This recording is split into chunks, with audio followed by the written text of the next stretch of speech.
vraiment désolé surtout parce que j'ai pas pu le faire sur les diapos. Et tout simplement, vous savez qu'on a passé une semaine terrible, vu le décès de notre bon frère, de mon copain, de mon ami, c'est tout à fait Raymond. C'est un copain que je connais depuis 1990. On a commencé la médecine ensemble, on a grandi ensemble, on a fait l'internet CHU ensemble. Nous étions ensemble dans la même chambre au CHU de Casablanca. Nous partagions, je peux dire, le même lit. Et je sais que c'est un être exceptionnel. Vraiment, c'est un être exceptionnel. Pourquoi? Parce que c'est quelqu'un qui dit jamais non. C'est quelqu'un qui est au service de ses patients. C'est quelqu'un au service de ses malades. C'est quelqu'un qui est au service des médecins, au service de tout le monde. Et je défie quiconque qui dirait le contraire. Moi, je l'ai connu depuis 90, ça veut dire 21 ans. 21 ans, c'est une vie. C'est vrai. Et je ne jette pas les fleurs parce qu'il est mort, parce que c'est un être exceptionnel. Et pour vous dire qu'il est décédé, il était de là. Il est décédé là-bas, pourquoi? Je préfère ne pas filmer là. Tout le temps en contact avec un malade qui vient soit demander, soit qu'il est sous un traitement et donc il le prend sans conseil médical, sans rien, soit il vient chez vous pour vous demander un avis à propos d'un médicament. Donc je préfère qu'on parle d'abord des traitements et ensuite, si vous voulez, on peut parler des symptômes. Sinon, ce qu'on va faire, on va faire des séances pour les traitements cardiovasculaires. On essaiera de faire 2 ou 3 ou 4 séances pour voir tous les thérapies cardiovasculaires.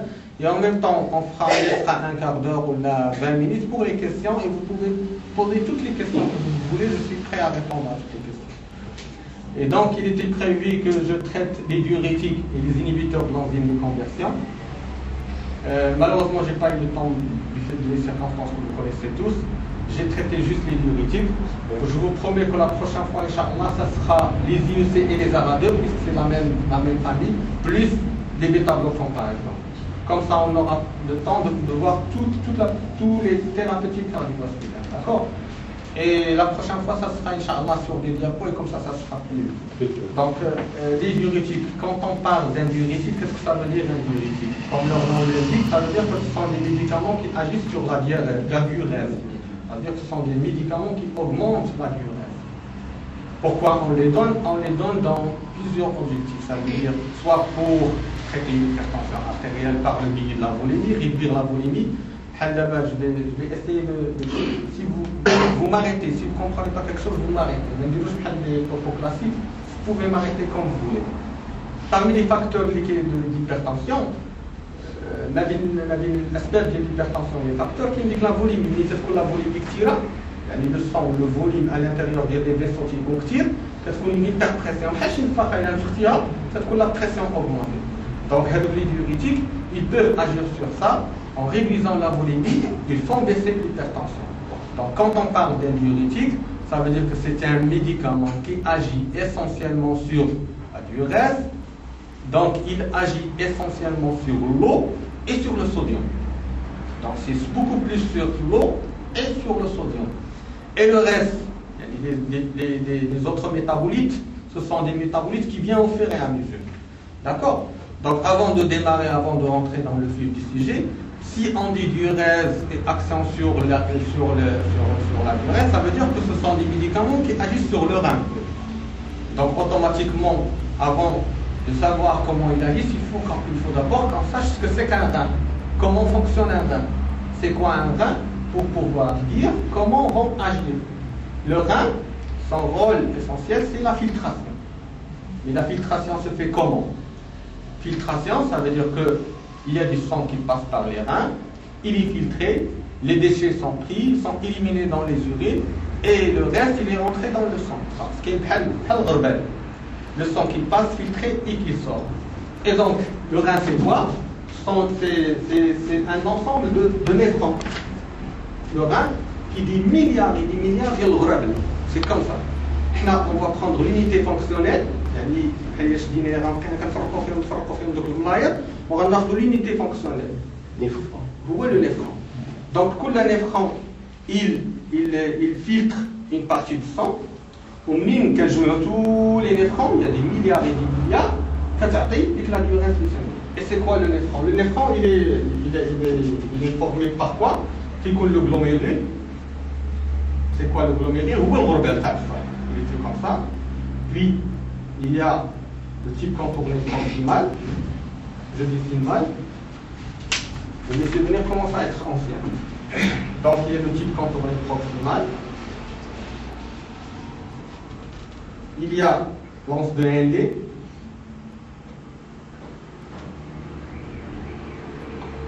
Il y a la branche GL et la branche large de l'anse de ND.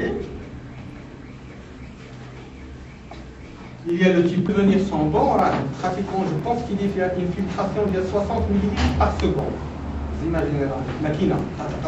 Et tout le temps, c'est filtré. Donc, le sang qui entre. Et puis, il y a filtration, il y a passage des électrons. Ce qui nous intéresse là, c'est beaucoup plus, je vais parler que du sodium et de l'eau. Parce que ce sont eux qui nous intéressent. D'accord? Il y a le sodium, il y a la majorité de le sodium qui est filtré, la grande partie est réabsorbée, pratiquement 60%. Ça, c'est le type contourné proximal. Là, c'est l'anse DLD. Je vais vous dire pourquoi je dis ça. Il y a la branche réelle et il y a la branche large. Le type contourné distal. Et le canal collecteur. Donc, il y a 60% du sodium filtré, il est réabsorbé ici. Puis le reste, qui est là, 5 à 10%, qui est absorbé. Ça, c'est à l'état normal. 5 à 10%, il est absorbé dans l'anse de ND. Non, pardon, 30% il est absorbé ici. Et 5 à 10% ici. Le reste, il est absorbé là.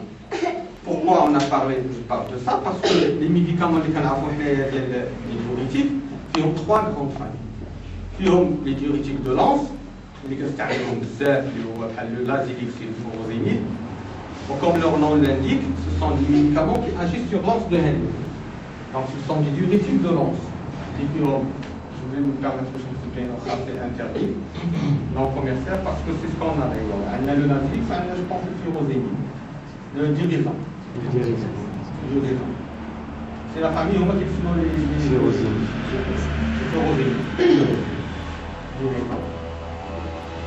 l'autre famille,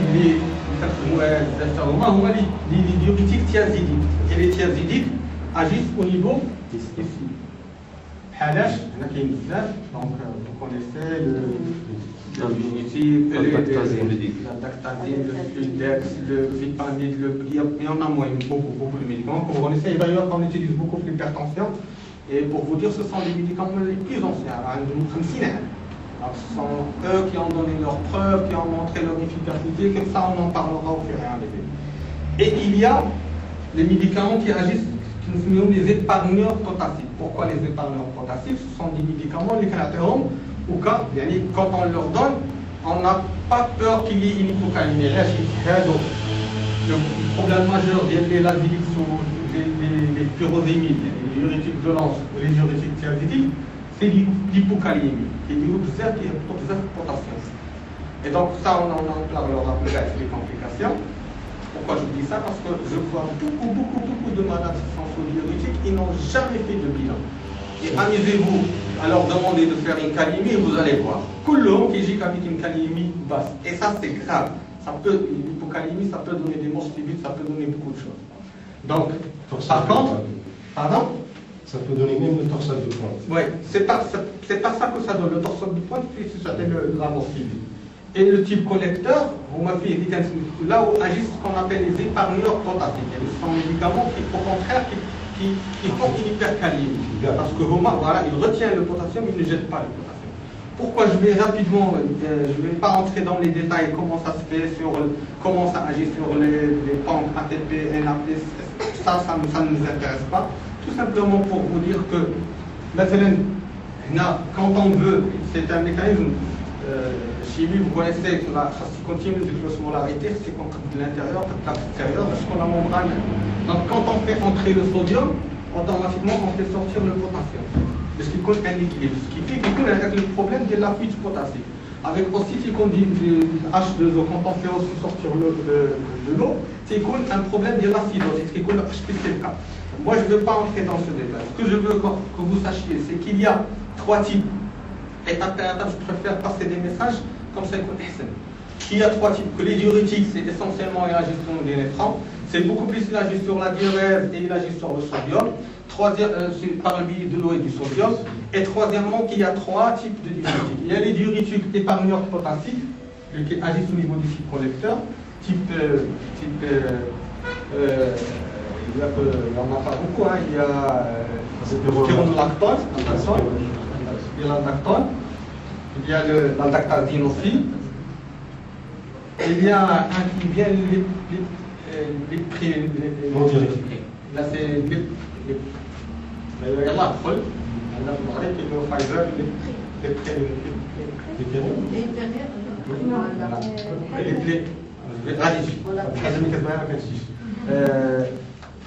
les dosés à 50 ou 25, ça va.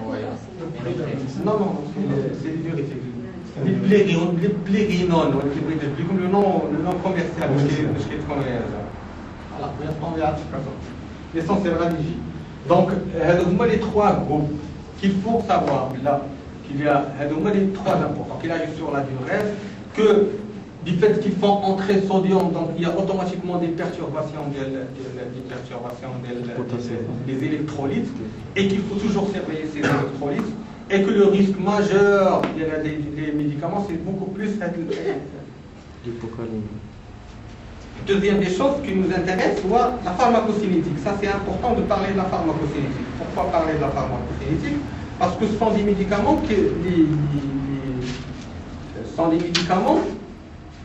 on les donne en fonction de leur pharmacocinétique. C'est-à-dire,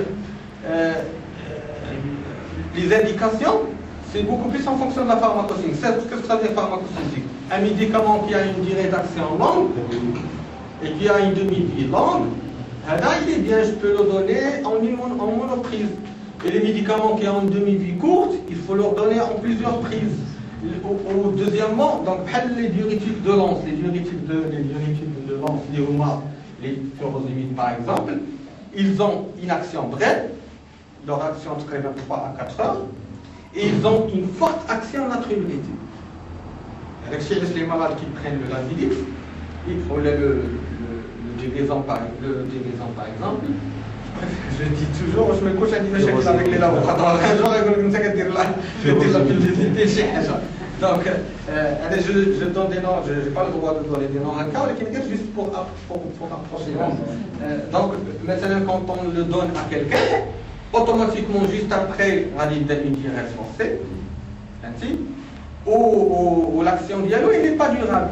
Ça veut dire qu'un malade, par exemple, au Canada, on dit dans une situation particulière qu'on va voir. Maintenant, un malade qui a une insuffisance cardiaque avec un œdème, une dépression, on lui donne beaucoup plus les diurétiques de Lens. Pourquoi? Parce qu'ils ont une action rapide, ils ont une action importante, ils introduisent la diurèse, et donc, ce qui fait qu'ils ont une action de dépression rapide, qui s'attire.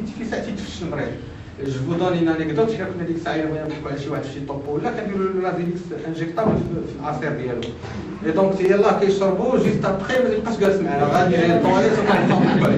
Donc, c'est une anecdote pour vous dire qu'ils ont une action rapide, ou ils ont une forte action natriurétique.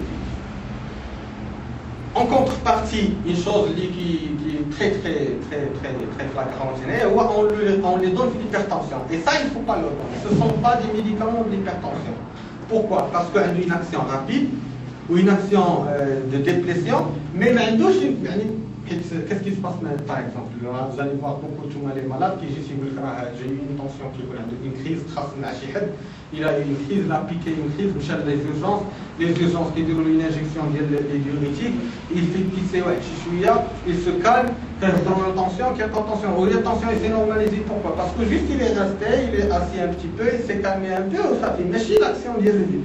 Ce sont des médicaments qu'il faut éliminer l'indication d'une hypertension. Parce qu'une action courte ou une action qui est beaucoup natriurétique. Un malade il fait rapidement des complications, il fait rapidement une hyponatrémie, il fait rapidement une hypocalémie. D'accord? Donc là, ce sont des médicaments à éviter l'hypertension. En même temps, je parle de les mauvaises habitudes qu'on a acquis pour les deuxièmes médicaments, on va les thiazidiques. Les thiazidiques, ce sont des médicaments qui ont une action longue. Ça peut aller 24 heures, 20-24 heures, 12-20-24 heures.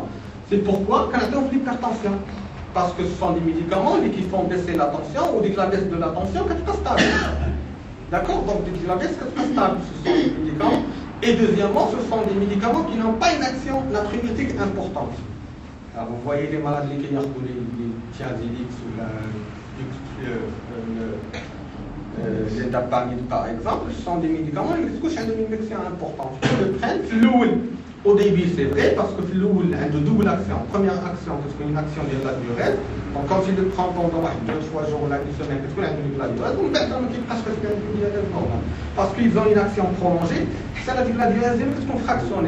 Mais si quand tu donnes à quelqu'un de l'azine, il est très sur le champ. Quand tu rapidement quand tu la diurèse. Troisièmement, ils ont une action qui est prolongée. C'est l'hypocalémie, mais ça te compte. ما تكونش باينه ما كتبان ليبوكاليمي حتى كتكون دابور une dose importante. C'est pourquoi on essaie au maximum de réduire la dose. Et là les thiazidiques, les thiazidiques, l'hydrochlorothiazide, là ils étaient à la dose de 25 mg. وكنحاولوا نشوفوا كاع لي زاسوسياسيون لي ميديكامون اللي كتشوفوا عندنا association كتلقاو تيديروا لا faible dose. Pourquoi ديك la faible dose elle donne moins de risques. وحده تزيدوا la dose. Donc, les dapamides, ils étaient tous à 2,5. Au début, ils ont réduit à 1,5. Parce que quand on réduit la dose, le risque des problèmes hydroélectrolytiques diminue. Ou l'action, c'est ce qu'on est la même, parce qu'on a une action efficace. Donc, voilà qu'il y a une chose que je vous ai dit tout à l'heure, il y a des malades qui prennent le médicament, et ils le prennent pendant il n'a jamais contrôlé sa fonction rénale, il n'a jamais contrôlé le potassium, et amusez-vous à demander demandez le potassium et vous allez voir. Ils ont pratiquement des doses moins de 3,1 ou bien moins de 3 de potassium, et ça c'est dangereux. Troisième famille, moi, les épargnants potassiques, ils ont une action aussi prolongée. Au fil le plus de chef public, l'anti-aldostérone. Donc le spironolactone, c'est un anti-aldostéronien. Donc il agit avec l'aldostérone, c'est un puissant diurétique. Donc il bloque l'aldostérone, c'est pourquoi il y a beaucoup d'effets indésirables qu'on va en parler plus tard. Et donc avec l'aldostérone, a une action longue ou une action qui ne fait pas beaucoup de durée. Il y a une puissante action natriurétique. Pardon, donc les diurétiques des parapotassiques agissent sur de la pharmacocinétique. Ça veut dire, juste pour vous dire que j'essaie de résumer la chose. Hein. Si vous sortez avec 5 ou 6 messages millénaires, la mission est accomplie. Juste pour vous dire que les diurétiques de l'ante, ils ont une action brève et courte. Et ils font une natriurése importante et une diurèse importante. Et pour vous dire que les thiazidiques ont une action intermédiaire ou longue. Ils ont une durée d'action qui est à peu près de 12 à 20 heures et ils font une natriurése faible, douce, sans doute. Sont les médicaments qui sont doux. Et pour vous dire les anti-aldostéroniens qu'ils ont aussi une action prolongée et ils ont une action hyponatriurétique qui n'est pas trop importante. La question d'abord qu'on va parler, quelles sont les indications? Quand est-ce que nous, médecins, on donne ces médicaments? Les indications des diurétiques. Les indications des diurétiques, moi je les ai résumées. Enfin, les indications, c'est pas moi qui les ai résumées. On les donne dans le cadre des problèmes cardiovasculaires. C'est dans le cadre de la retention hydrosodée. C'est les 3 grandes indications. Donc, c'est cardiovasculaire, c'est le syndrome hépatorénal. Il y a des trucs de la retention. Mais donc, si on passe sur l'insuffisance cardiaque. Si. Oui. Le cardiovasculaire, on va détailler le cardiovasculaire. Donc, une action au niveau cardiovasculaire, une action rénale, il y a l'insuffisance rénale chronique, ou le syndrome hépatorénal, il y a une chose qu'on appelle la retention. Je vais expliquer étape par étape. Si vous voulez, on peut les écrire comme ça. Je peux faire. Alors, cardiovasculaire, l'insuffisance cardiaque, les médicaments qu'on donne beaucoup plus l'insuffisance cardiaque, les diurétiques thiazidiques, les diurétiques de lance. Pourquoi, comme je vous ai dit, ce sont des médicaments qui entraînent une diurèse rapide, ce qui fait qu'elles beaucoup plus quand le malade est surchargé. Vous voyez, les malades, vous connaissez le mécanisme de l'insuffisance cardiaque. Qu'est-ce qui se passe quand on a une insuffisance cardiaque? Ça veut dire que le cœur n'assure pas la fonction pompe, il conduit une injection de sang. Qu'est-ce qu'on fait une injection correcte de sang? La pression augmente, la pression hydrostatique. Et quand la pression hydrostatique augmente, elle augmente aussi au niveau des vaisseaux. Et la pression hydrostatique, elle chasse l'eau. Ce qui fait l'eau et qui rejoint les vaisseaux vers le tissu interstitiel et le déchet qui est gonflé. D'abord, il prend du poids. Et troisièmement, il gonfle. Ou quatrièmement, il oublie les troisième secteurs, ce qu'on appelle les troisième secteurs. Ils sont des acides, des fluorisés et tout ça. Donc, l'objectif diurétique dans le cadre de l'insuffisance cardiaque, c'est beaucoup plus pour dépléter le malade. C'est pas le terme qu'il faut un problème, mais c'est beaucoup plus pour ça. On les donne pour dépléter le malade. Pour éviter d'être surcharge. C'est pourquoi ce sont des médicaments qui ont une action, on les donne pour une mission déterminée. Et les choses évoluent. Et malheureusement, je pense que mes malades, mes malades, si vous voyez mes ordonnances, j'essaie au maximum d'arrêter les diurétiques. Là, il y a des effets indésirables chez un malade qui est en insuffisance cardiaque. Retenez que les diurétiques, ce sont des médicaments, je parle de l'insuffisance cardiaque, ce sont des médicaments qui agissent surtout sur la volémie. C'est pour dépléter le malade, pour le soulager. Ils ne servent pas à autre chose. C'est vrai que le malade il est plus soulagé qu'il est mais ils font beaucoup d'effets indésirables qu'on va en parler plus tard. Il y a beaucoup de malades qui chauffent le médecin il le met sous diurétique. D'accord? Si tout le médecin souffre de diurétique, il commence à pisser le jour et la nuit. Ou bien pour le contrôle, pour réduire la dose, pour arrêter là, et il continue. Mais qu'il il était soulagé, qu'il gonflait, ou il continue à prendre la même chose, les mêmes médicaments. Donc, l'autre, il se trouve avec une déshydratation, il se trouve avec des troubles hydroélectriques, et Dieu sait que beaucoup de malades sont décédés à cause de ces problèmes. Donc, le message est que vous si vous avez un malade qui subit pour insuffisance rénale, l'insuffisance cardiaque, qui a des diurétiques, une azidite, où il a pris un certain moment, il ne faut pas, à chaque fois qu'il dit pour renouveler l'ordonnance, lui donner le naziliste, dire que c'est un médicament qui est inoffensif. Non, c'est un médicament dangereux qui donne beaucoup de problèmes hydroélectroniques, en particulier chez ces patients. Donc, ni qui j'ai couché malade, les premières fois j'ai une ordonnance de naziliste, il faut se demander, il faut lui dire qu'il faut revenir sur son médecin, parce que ce sont des médicaments qui ont beaucoup plus la période qu'on appelle la décompensation. Et c'est l'insuffisance cardiaque pour le malade en deux. Un malade compensé et un malade décompensé. Donc un malade décompensé, c'est beaucoup plus de diurétiques pour le soulager. Pour un malade qui est compensé, il faut au maximum essayer de réduire, d'arrêter les diurétiques. Et je parle des diurétiques de base. Pourquoi? Parce que depuis pratiquement 10 ans, oui, pratiquement chez 10-15 ans, il y a une autre indication, les benz indisés par leur potassique, les anti-indostéroniens, l'aldactone. L'aldactone, c'est l'insuffisance cardiaque, il a une bonne action maintenant et on le donne de plus en plus, soit en association avec les diurétiques de lance, et vous imaginez, les diurétiques de lance qui drillent le potassium. Ou l'aldactone, il reprend le potassium. Donc ce qui fait qu'après on fait, il y a qui dit le potassium, et là on prend le potassium, le malade est tranquille. D'accord?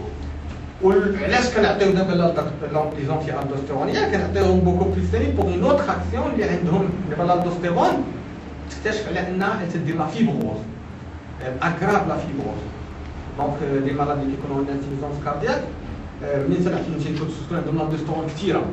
Ce qui fait la fibrose, qu'est-ce qu'on tire? Et il décompense. L'insuffisance cardiaque s'aggrave. Et la fibrose, c'est quoi la fibrose? C'est un tissu de remplacement. C'est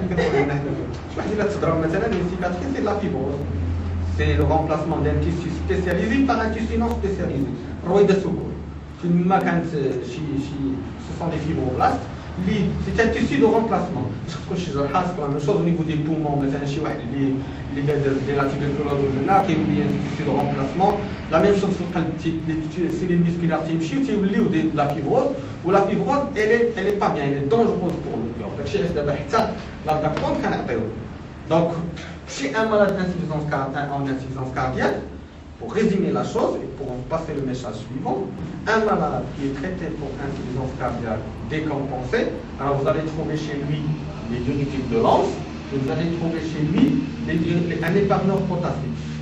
Quand il est décompensé, ni qui compensé ou qui compensé, normalement, théoriquement, un malade compensé, il faut arrêter les diurétiques de l'anse. Voilà qui des épargneurs potassiques, on les garde. Et là, l'action on est là.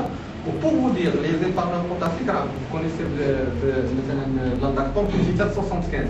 Et nous, on donne vraiment une faible dose de 25 mg. C'est juste une action anti-fibrosante. D'accord?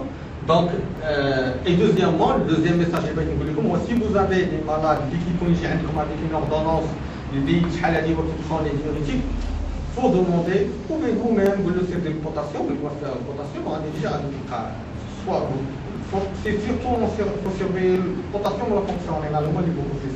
On va parler bien. Donc en cardiovasculaire, on donne donc l'insuffisance cardiaque. Deuxièmement, l'hypertension, la maladie qui vous intéresse Colchi. Et déjà j'ai parlé de l'insuffisance cardiaque, on donne beaucoup plus l'hypertension. Les médicaments les plus anciens pour l'hypertension, les diurétiques ou les bêta-bloquants.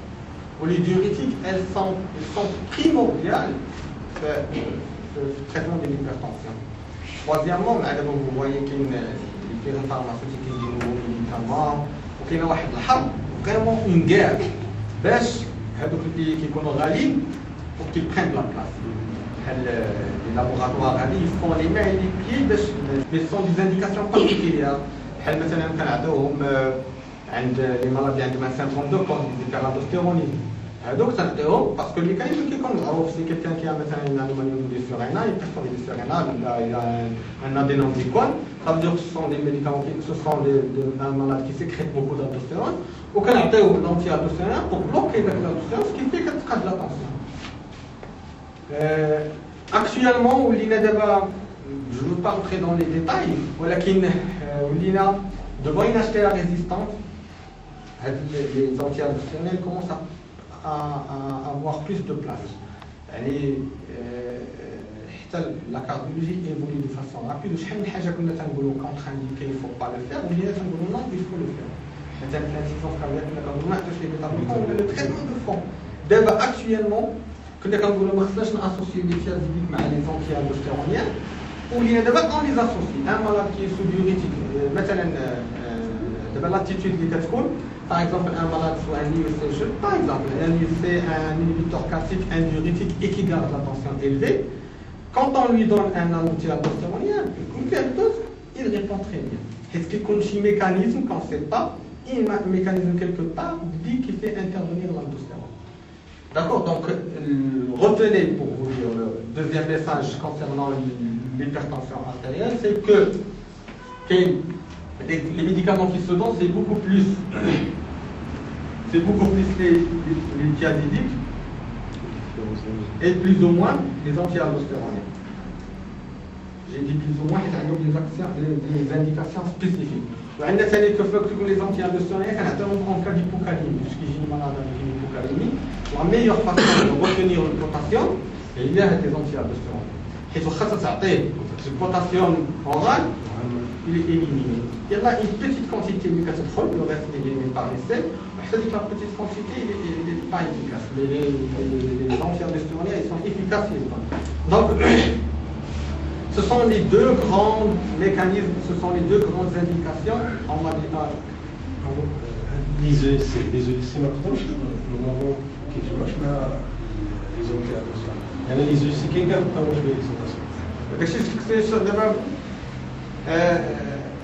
dans quelle indication? Le médecin associé à un EEC, c'est un bêta-bloquant, on a un diurétique de potassique, c'est l'insuffisance cardiaque. ولكن ما عرفتش دابا الموضوع ما يقدرش هذه هي الديشوردونس ديالي فلاتيزم دونك هادو كاع لا Je me demande le cas de potassium. Si, il faut suivre. علاش؟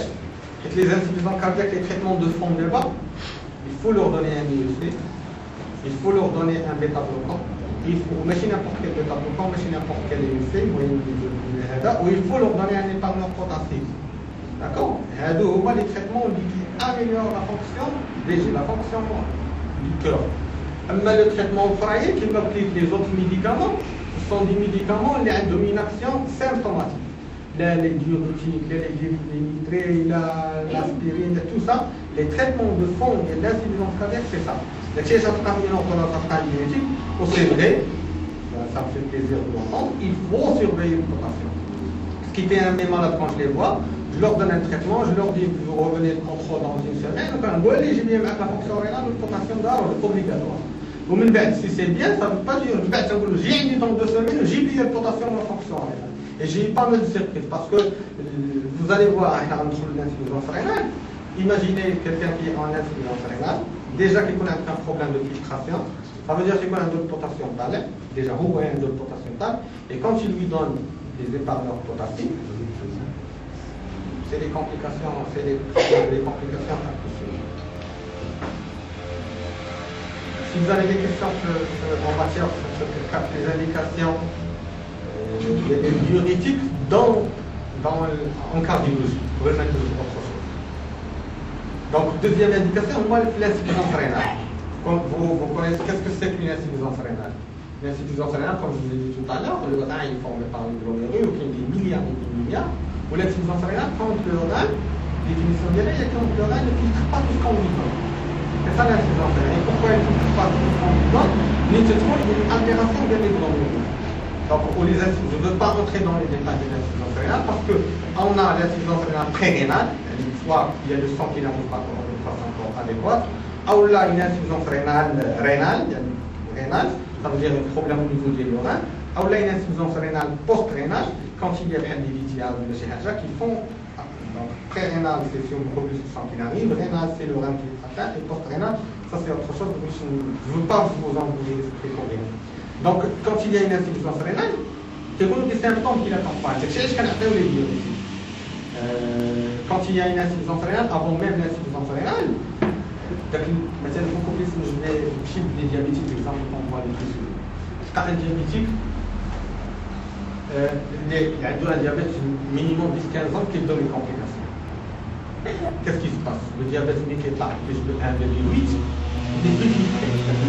Le glomérule après là, qu'est-ce qu'il faut avoir? Rebelle. C'est une membrane. Donc, nous utilisons le sucre, donc il faut 1,8, il est filtré. Normalement, le sucre dans les urines. Quand il n'est plus filtré, il passe dans les tubules. Quand le passage qui جرح les glomérules.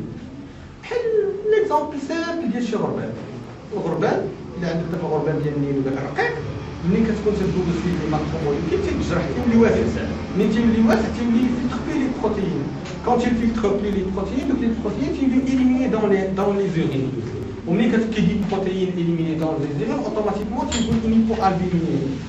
Ou les hypoalbuminémies, qu'est-ce qu'ils font? Une hypoalbuminémie, qu'est-ce qu'on a? Une diminution de la pression oncotique. Donc, retenez que qu'il y a deux mécanismes qui là, donc le sang, l'eau dans l'organisme. Soit la pression oncotique, il y a les protéines qui chassent d'eau, le sang, plus qui chassent de l'eau, ou là la pression hydrostatique, il y a qui chasse, qui fait l'eau vers l'extérieur. Donc, quand on a un malade qui a un problème rénal, généralement une insuffisance rénale, souvent qu'est-ce qu'on précédé d'une fuite massive des protéines. Ce qui fait que la fuite massive des protéines induit une hypoalbuminémie. Ou quand il y a une hypoalbuminémie, il y a le sang, la pression oncotique qui diminue. Et quand la pression oncotique diminue, ce qui fait que l'eau il est chassée vers l'extérieur. Donc le mal c'est qu'il y a de l'insuffisance rénale, qu'est-ce qu'on peut dire en plus de l'œdématie. Et les diurétiques de l'anse, qui sont indiqués pour diminuer avec la volémie. J'ai bien précisé les diurétiques de l'anse.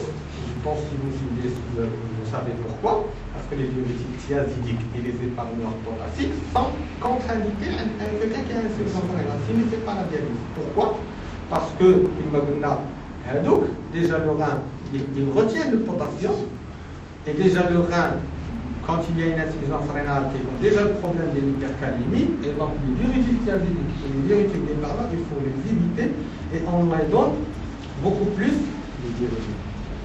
Beaucoup plus les diurétiques de l'once.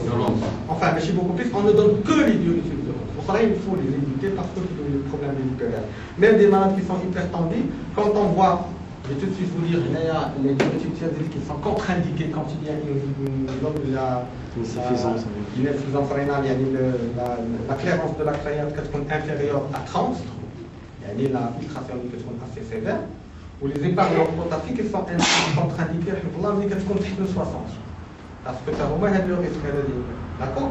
Donc, les thiazidiques, là, on les évite chez l'insuffisance rénale. Donc, premier problème, premier mécanisme, c'est l'œdème, donc on les donne pour diminuer l'œdème. Deuxièmement, on les donne aussi les diurétiques de l'once, parce qu'il y a un malade qui est en hypercalémie. Vous savez que les malades qui ont une insuffisance rénale, qui ont le même problème. Alors, ce qui fait, on leur donne les diurétiques de l'once. Les diurétiques de l'once, ils font baisser encore le potassium. Donc, des malades, on n'a pas vraiment pas beaucoup de solutions pour les malades qui sont en insuffisance rénale et qui ont l'hypercalémie. Soit qu'on a le Kexalat, qui est un autre moyen, ou là qu'on a les diurétiques de l'once pour leur faire pisser. Ok, tu as encore là, entre parenthèses, la l'acidose métabolique. Quand on a théorème, ils font qu'ils le H+, ce qui fait qu'ils ont l'acidose. Donc c'est surtout l'indication c'est beaucoup plus que les œdèmes, l'insuffisance rénale, mais qui font l'œdème. Troisième indication, donc on a l'indication cardiovasculaire, on a la rénale, la IRC, l'insuffisance rénale chronique. Ou le troisièmement, c'est le syndrome hépatorénal. Je le syndrome hépatorénal, où est-ce que je vous ai expliqué dedans? Chez les malades qui sont rénales, comme je vous ai expliqué, syndrome rénal, parce que tu connais le syndrome néphrotique, des gens qui ont un problème au niveau rénal, parce qu'on a une fuite massive des protéines, ce qui fait que c'est une diminution de la pression oncotique, ou qu'est-ce qu'on a un œdème. Au le syndrome hépatique, qu'est-ce qui se passe? Ce sont des maladies qu'est-ce qu'on a une insuffisance hépatocellulaire. Et vous savez que toutes les protéines de l'organisme sont produites par le foie. Donc, quand il y a une insuffisance hépatocellulaire, qu'est-ce qui se passe? Qu'est-ce qu'on a une production de protéines? Et donc, il y a une production de protéines, automatiquement, qu'est-ce qu'on a une protéine? Une diminution de la pression oncotique, ou qu'est-ce qu'on a une chasse? Je ne sais pas si vous avez compris, le mécanisme c'est très important. Supposons ça, c'est un vaisseau, d'accord? Le vaisseau qui est deux mécanismes qui gèrent avec la volémie à l'intérieur du vaisseau. Et qui est le vaisseau, donc l'organisme triple de l'énergie, il est formé par deux choses. On a le vaisseau, on a le tubule interstitiel, on a la peau. Et pour vous expliquer les mécanismes de l'œdème, vous voyez beaucoup de malades qui connaissent l'œdème. Si j'ai un peu de microgénite, ils vous posent cette question, c'est le donc, qu'est-ce que ça veut dire? C'est surtout une question de vous voyez ce qu'on appelle le godet. Ça veut dire que c'est un œdème qui est récent. Qu'est-ce qui se passe? Qui dit œdème, ça veut dire que c'est interstitiel à Marbilma. D'accord? Ou même qui dit deux choses. Soit, il y a deux choses qui sont soit la pression oncotique, ou la pression hydrostatique. Hydrostatique, c'est pas douce. Alors, chez Tio, il y a des trous. Je disais, facilement. Automatiquement, on est d'aller le l'eau qui est stabilité qui est c'est ça le mécanisme hydrostatique. Il y a des chasse l'eau. Donc la pression hydrostatique, elle chasse l'eau, elle change le nom. C'est le mécanisme qui m'a pris. Par contre, la pression oncotique, elle retient l'eau. L'eau a des protéines, elle est faite par des protéines qui gibent le vent. D'accord? Donc, ce qui fait un malade œdème, entre parenthèses, il y a deux choses. Soit il doit un problème de la pression hydrostatique à là, par exemple, ou la femme enceinte, une femme enceinte, elle est les œdèmes. Parce que le bébé, il écrase les vaisseaux, surtout les femmes qui font le à la maman, كيفيه تزيد على كاع لا شوز داك البيبي كيكونبريم وكتصبح له فوق. شي تنقولوا لهم لا فامي كتسميها غادي نعس على الجناب ملي كتنعس على الجناب تنقص ليها تولي البيبي كيتحط على الوليد وما حدا كتزاد لا بروسيس علاش؟ حيت كتكون هي الكومبريسيون ديال الاكسو وكيكون داك اوتر ميكانيزم اي ميكانيزم دوبستركسيون كيعطيو. Deuxièmement, باش نرجع لو syndrome hépatorénal, le mécanisme c'est par la diminution de la pression oncotique. كتكون une fuite massive ديال les protéines بحال مثلا سوا في لوغان تكون une fuite sur les urines او لا في l'insuffisance hépatique تكون une diminution de production des protéines. Mais c'est ce qu'on dit que la production diminue, ce qui fait la pression oncotique catastrophe, ce qui fait qu'il y a un peu. Et chez ces malades, pour les soulager, pour les soulager, c'est la théorie diurétique de lance. Vas-y. Quand on va faire un fichier chez vous, vous voyez le thème, vous le prenez la liste, et après 2-3 jours, c'est satisfait. Ça peut être ce qu'on a dit iatrogène, par exemple. Sur l'hypertension artérielle, là on différencie deux types d'hypertension artérielle. Il y a des hypertensions volodépendantes, et des hypertensions dépendantes de système rénino-angiotensine. Les volodépendantes, c'est beaucoup plus que les hypertensions qui connaissent le sujet âgé, ou les noirs, les races noires. On va une hypertension volodépendante. Pourquoi on différencie là? Parce que répond très bien au régime, il faut sauver, et il répond très bien aux diurétiques.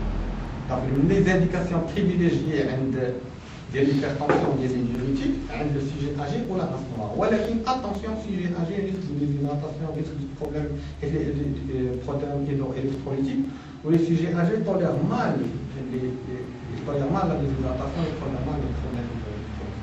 Donc tout ça, ça nous pousse à parler un peu des effets indésirables. D'accord? Et la majorité des effets indésirables, on en a parlé. On a parlé de risque d'hypocalémie et le risque d'alcalose métabolique. Les hypocalémies sont beaucoup plus que les diurétiques de Lens. Les diurétiques de Lens, ils font beaucoup d'hypocalémie. Les diurétiques thiazidiques, carrément ils font d'hypocalémie, mais quand ils sont traités de longue durée. Un malade, la question de quand on a un malade qui est sous diurétique, مثلا في الجينيتيك دو لونس وما تياخذش معها بوتاسيوم راه سي ان نوبل il faut le diminuer parce que automatiquement راه الا خليتيه مثلا عطيتي ديال لازيكس pendant 3-4 jours وما عطيتيش ديال البوتاسيوم c'est sûr que autre chose que j'ai oublié de vous parler على حسب لا دوز les diurétiques de Lens عندهم une action rapide une action dose dépendante. Ça veut dire que ما حدك تطلع لا دوز وما حد لاكسيون تكون بلي بويسونت حتى كيوصل على سيغتان بالي عندهم ديك لاكوب ديال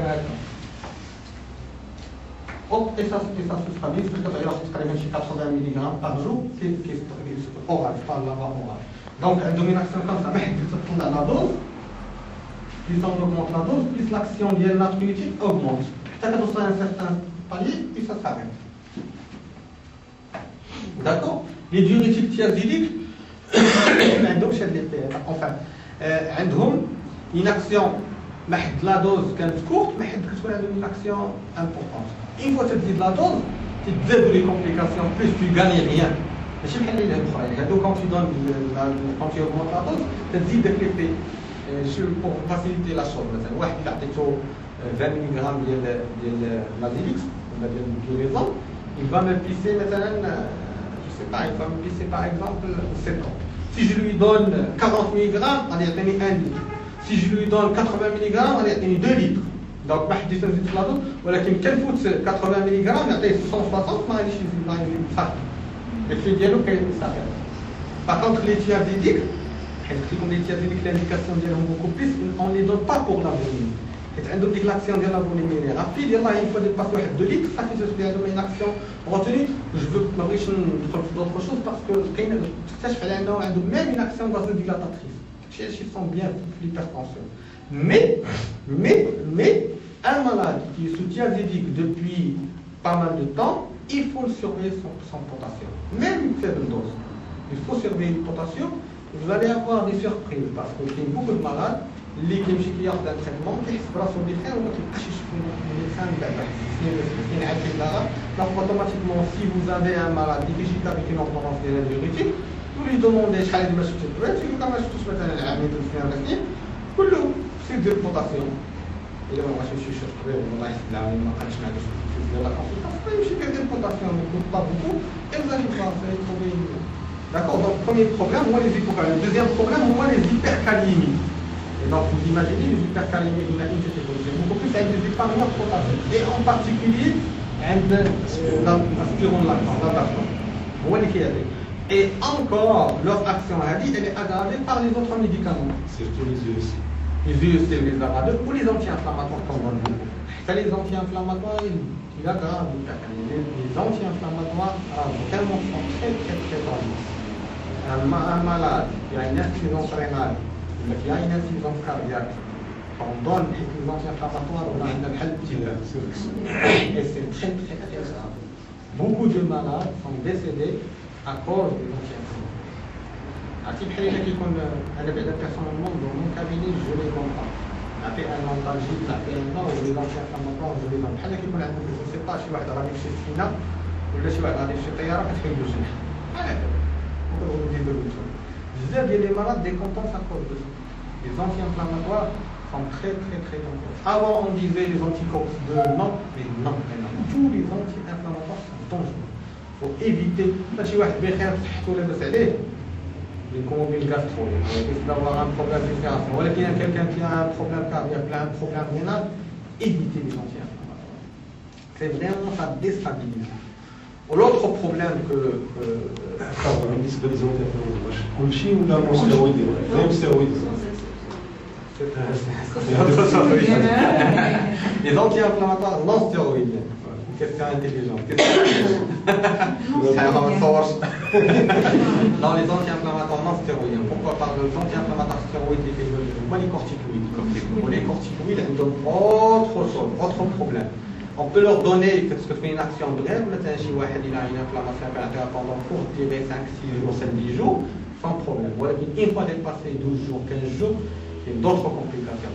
Et même, les anti-inflammatoires stéroïdiens, les corticoïdes, je peux les nommer facilement corticoïdes, car au moins, il y a une retention hydrophobée, et le risque vient des hypokaliémies. D'accord. Donc, ils risquent de leur propre problème. Les autres complications, les autres effets indésirables, donc notamment les effets indésirables hydroélectrolytiques, les ont beaucoup plus les problèmes de potassium ou les problèmes de sodium. Les malades métalliques qui prennent beaucoup de diurétiques, surtout les malades insuffisants cardiaques ou là, des immunodépenses, parfois ont beaucoup de diurétiques, ils font des hyponatrémies. Et là, qu'est-ce qu'ils m'ont dit? Les diurétiques agissent sur le sodium et l'eau. Et quand on leur donne, qu'est-ce qu'on dit l'hyponatrémie? L'hyponatrémie, elle est sévère. L'hyponatrémie, qu'est-ce qu'on dit l'hyponatrémie? C'est qu'on est un œdème. Le malade même peut se faire des comas à cause de ça. Et donc, qu'est-ce qu'on a une hyponatrémie? On a donné le bilan 400 on sait qu'on a forcé sur la dose. Soit on réduit la dose des diurétiques, ou là carrément on les arrête, on fait une fenêtre de 2-3 jours ou là une semaine et on contrôle comme ça on va se. Les autres problèmes, on a les problèmes métaboliques. Les problèmes métaboliques. Les diurétiques sont des médicaments qui, là je vais vous parler, j'aimerais bien, je me tardouche avec le schisme 35 avec réserve. Les diurétiques, ce sont des médicaments qui induisent le diabète. Donc, les diurétiques, il faut essayer au maximum de limiter chez les malades qui sont diabétiques. Soit pour les malades qui sont vraiment pour diabétiques, il faut surveiller leur sucre. Et beaucoup plus, il faut surveiller la glycémie postprandiale, parce qu'il entraîne ce qu'on appelle une intolérance aux hydrates de carbone. Pour le mec qui le diabète, vous avez de l'intolérance aux hydrates de carbone, les malades n'assimilent pas, ils ne catabolisent pas tout ce qu'on lui donne. Si j'ai le diabète, c'est ce qu'on le diabète, il y a une glycémie élevée à l'état normal. Donc, ce qui fait les maladies diabétiques, quand on a une glycémie postprandiale, et souvent donc, ils induisent un diabète. Deuxièmement, ça, il est connu, on met les hyperglycémies, la goutte. D'accord. La majorité des maladies qui sont les diurétiques, qui sont sous diurétiques, ils font de la goutte. Et qu'est-ce qui se passe quand on leur donne quand on leur donne des diurétiques, il faut surveiller surtout l'acide urique. On n'y كنلقاو l'acide urique طالع كنلقاو l'acide urique طالع il faut juste arrêter les diurétiques vous savez l'acide urique et la goutte vous connaissez ce que c'est que là. Troisième problème métabolique les dyslipidémies les maladies qui يكونوا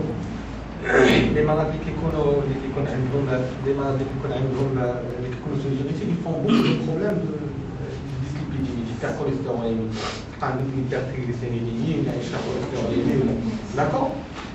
Donc, les complications, c'est beaucoup plus des complications hydroélectrolytiques, des complications métaboliques.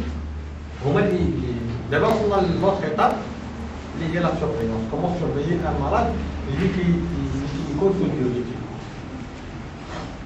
Un malade sous diurétique, comment le surveiller? D'abord, qu'est-ce qu'il nage dans les diurétiques? On va agir surtout sur la volémie.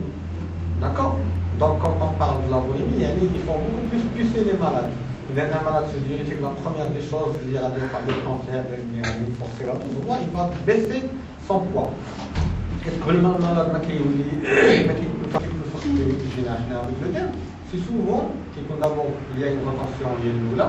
Sur le poids, donc les malades qui sont sous diurétique, c'est les malades qui ont une insuffisance cardiaque, on les pèse, chaque consultation on les pèse. Et que chose, s'il y a une diminution de glucose, on est efficace. Ou qu'il y a un certain moment où on est vraiment à plat, et ça, il faut réduire le diurétique. Là, surtout les sujets âgés, quand on leur donne beaucoup de diurétique, qui développe la déshydratation. Le déshydratation est sévère, mais qui révèle le fait qu'ils font des. Deuxièmement, donc, premièrement, le poids. Deuxièmement, c'est ionogramme. Ionogramme, ça veut dire le potassium, il faut surveiller le potassium, le sodium et l'acidose, l'acidose métabolique. Donc, il y a trois grands problèmes métaboliques. Et troisièmement, la fonction rénale. Donc, un malade qui connaît un diurétique, un malade qui considère il faut surveiller son poids, ou il faut faire un ionogramme. D'accord? Et il faut faire aussi la fonction rénale et la fonction hépatique. Trois choses. Donc, mais si c'est un cardiologue, là, j'aimerais s'approcher surtout quand on démarre le traitement. Ça ne vous intéresse pas ça, c'est beaucoup plus retenir que les diurétiques ont des complications. Et les contre-indications, c'est-à-dire quand est-ce qu'il ne faut pas donner des diurétiques, on va faire un malade en insuffisance rénale. Qu'est-ce qu'une insuffisance rénale débutante? On ne peut pas donner, qu'est-ce qu'une insuffisance rénale débutante? On ne peut pas donner des diurétiques des épargneurs potassiques. Qu'est-ce qu'on dit? 60 ml, la clairance va faire, on ne peut pas donner des épargneurs. Mais qu'est-ce que la fonction rénale, qu'est-ce qu'on dit? On ne peut pas donner les diazéniques. Mais les diurétiques de l'ange, on peut toujours les donner. On peut toujours les donner, parce que c'est une insuffisance rénale, il faut doubler la dose. Qu'est-ce qu'on a un problème d'abord, avec l'insuffisance rénale, qui ne pas assez de médicaments. Au deuxième, l'action des diurétiques, il faut que tu oublies NAFSA, parce qu'il faut doubler la dose pour avoir le. Pour les diurétiques de base, retard.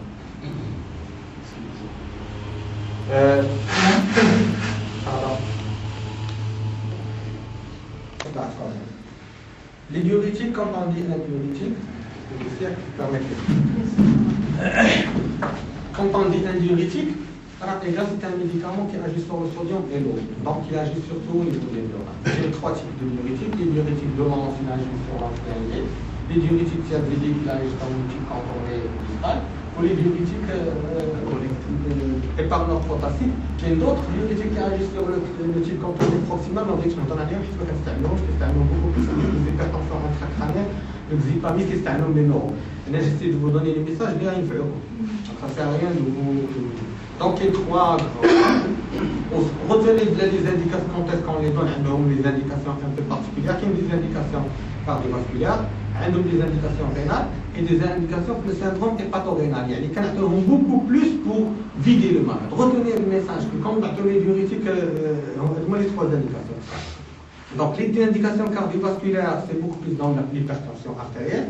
Et l'hypertension artérielle, ce sont des médicaments très puissants, aussi une indication très efficace. et sont des médicaments qu'il faut surveiller. Elles ont une réaction, il n'agit surtout pas que sur la boulimie, il agit sur beaucoup de choses. Retenez que les diurétiques de l'anse, les furosémides, il ne faut pas les donner dans l'hypertension, ce ne sont pas les médicaments des anti-hypertenseurs. Les médicaments anti-hypertenseurs, c'est beaucoup plus spécialisés et plus ou moins les départements prostatiques. Deuxièmement, les indications d'insuffisance cardiaque, c'est beaucoup plus pour soulager le malade, pour dépléter le malade. Les indications d'insuffisance rénale, c'est beaucoup plus on utilise les diurétiques de l'anse. Les autres qui sont dangereux pour l'insuffisance rénale parce qu'il y a un risque. Retenez encore quelles sont les autres indications que vous n'avez rien oublié. C'est tout. Retenez qu'ils sont des médicaments qui donnent beaucoup d'effets indésirables si on ne les surveille pas. Les effets indésirables, c'est beaucoup plus des effets indésirables hydroélectrolytiques, les hypocalémies, les hypercalémies, les acidoses métaboliques, les hyponatrémies. Retenez qu'ils font aussi des incidences, des complications métaboliques. Ce sont des médicaments qui induisent le diabète, ce sont des médicaments qui font de dyslipidémie et ce sont des médicaments qui donnent de l'hypéricémie, l'acide urique de la goutte. Et retenez encore que ces malades qui sont sous diurétiques, ce ne sont pas des médicaments inoffensifs, ce sont des médicaments dangereux qu'il faut surveiller. Et je vous remercie. Certaines fois, c'est une personne normale.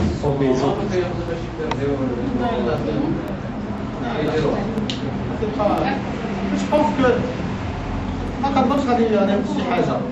il va perdre du poids, il va boire. Il y a la déshydratation